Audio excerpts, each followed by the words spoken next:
Hello guys, good morning. This is Kim Aquino TV. So ayan, may isi-share lang ako sa inyo guys. Guys, napabayaan ko tong garahe namin na ito. This is the old garage, ano.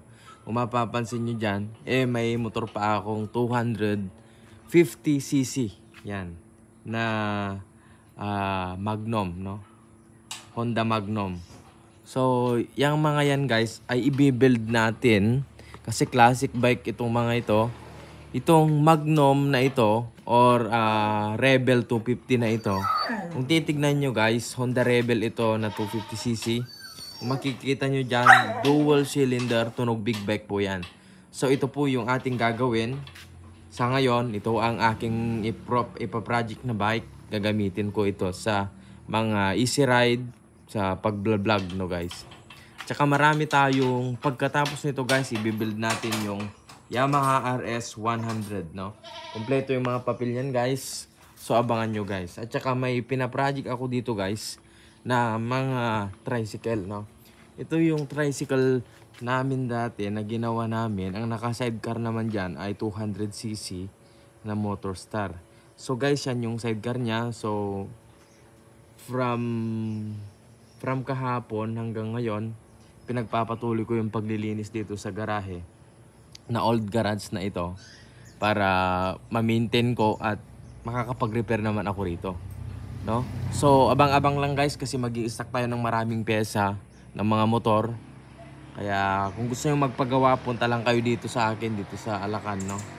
So Alacan pa o ano. So wait lang tayo dahil mamimili ako ng pyesa sa Manila, no?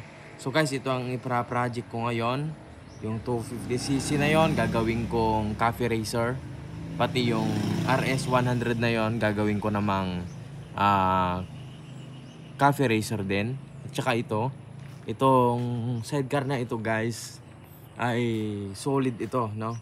So gagawin ko naman ito para sa daily use, no? Daily use para pagpunta ng palengke, hindi laging naka 4 wheels, may tricycle din ako, ano? So gagawin ko yan guys.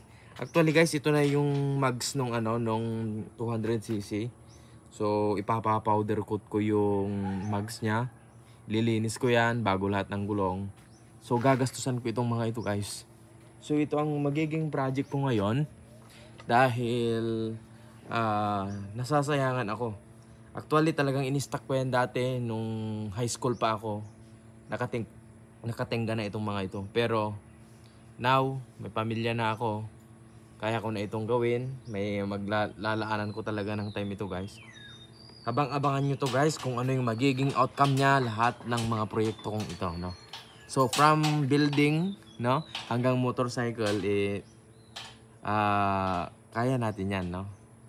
Wag lang tayong mawalan ng kumpiyansa, maging positibo palagi at maniwala tayo sa itaas, no? Ang Panginoon po ang nagbibigay ng blessing, ang Panginoon po ang nagbibigay ng guide, nagbibigay ng katalinuhan. Magtiwala lang po tayo sa Kanya. Libre lang po manalangin at gawin natin ang mga kagustuhan natin para tayo ay magtagumpay sa buhay. Magandang umaga po. Mag-iingat po tayong lahat.